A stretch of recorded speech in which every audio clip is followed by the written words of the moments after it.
আসসালামু আলাইকুম। আজকে আমাদের আলোচনার বিষয় হলো আশাবাদী মানুষের বৈশিষ্ট্য কি? কেন আমরা আশাবাদী হব?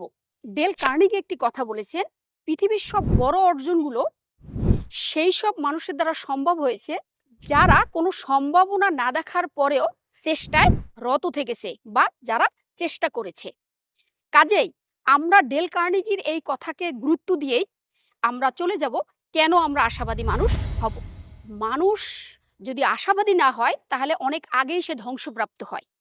মানুষ আশা নিয়েই বেঁচে থাকে এবং প্রতিদিন যখন সে ঘুম থেকে উঠে তখন তার মধ্যে কোনো নতুন আশা থাকে যা তাকে গতিশীল রাখে এবং আশাই হলো এই পৃথিবীতে টিকে থাকার মূল মন্ত্র।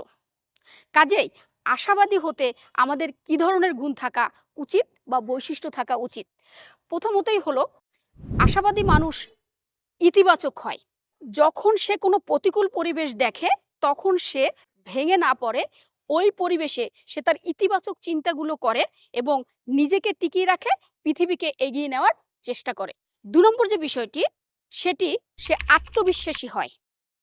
একজন আশাবাদী মানুষের অন্যতম শক্তি হলো তার নিজের উপর বিশ্বাস রাখা। অর্থাৎ কোনো মানুষ যখন আত্মবিশ্বাসী হয় তখন যে কোনো কঠিন কাজ সে দ্রুত করতে পারে বা কোনো ঝামেলা যদি সামনে আসে সে অত্যন্ত দক্ষতার সাথে সেটিকে সে সমাধান করতে পারে। ৩ নম্বরে যে গুণটি তার থাকে সেটি হলো সে ধৈর্যশীল হয়। অর্থাৎ আমাদের দৈনন্দিন জীবনে কাজ করতে গেলে অনেক ধরনের সমস্যা দেখা দেয়। কিন্তু সেগুলোকে যদি আমরা অধৈর্য হয়ে এড়িয়ে যাই তাহলে কিন্তু আমার আর কাজ করার কোনো জায়গা থাকে না বা সফল হওয়ার কোনো জায়গা থাকে না। কিন্তু আশাবাদী মানুষেরা যা করে সেটা হলো ধৈর্যের সাথে সেই সময়টিকে পাস করে এবং পদ্ধতিগুলো খুঁজে বের করে যে কোন পদ্ধতিতে কাজটি করতে হবে। কাজেই তার হারিয়ে যাওয়ার কোনো সম্ভাবনা থাকে না। ৪ নম্বরে যে গুণটি সেটি হলো সে অন্যকে উৎসাহিত করে।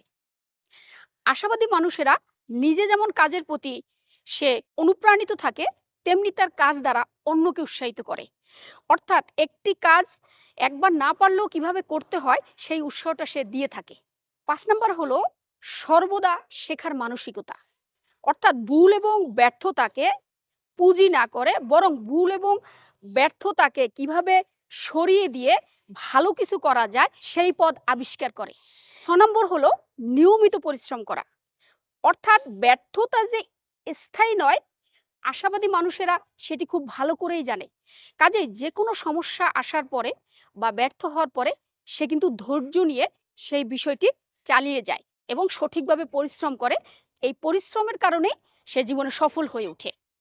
৭ নম্বরে যে বিষয়টি সেটি হলো পরিবর্তনের সাথে খাপ খাইয়ে নেয়া। অর্থাৎ পৃথিবী এগিয়ে যাওয়ার ক্ষেত্রে যে পরিবর্তনগুলো হয় সেগুলোর সাথে যদি আমরা খাপ খাইয়ে নিতে না পারি তাহলে আমাদের ধ্বংস অবশ্যম্ভাবী।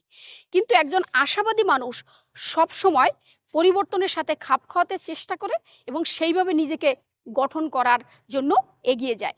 পৃথিবীতে যেমন ডাইনোসর হারিয়ে গিয়েছে, কোডাক ক্যামেরা হারিয়ে গিয়েছে, সেরকম কিন্তু মানুষও যদি খাপ খাওয়াতে না পারে তাহলে তারাও কিন্তু এই ধ্বংসের সম্মুখীন হতে পারে। কাজেই আপনি এই আশাবাদী মানুষের এই ৭টি গুণকে অবশ্যই আপনি জীবনে যদি ফলো করেন তাহলে কিন্তু আপনি জীবনে হারিয়ে যাওয়ার সম্ভাবনা খুবই কম। কারণ কি? তারা জীবনের বাঁকে বাঁকে যে সমস্যাগুলো এসেছে সেই সমস্যাগুলোকে চ্যালেঞ্জ হিসেবে গ্রহণ করেছে, ঝুঁকি নিয়েছে এবং সেগুলোকে মোকাবেলা করে জীবনকে অনেক দূরে এগিয়ে নিয়ে গিয়েছে এবং পৃথিবীকে সমৃদ্ধ করেছে। কাজেই আপনি আশাবাদী মানুষ হন এবং মানুষের আশার পাত্র হয়ে উঠুন। Thank you so much.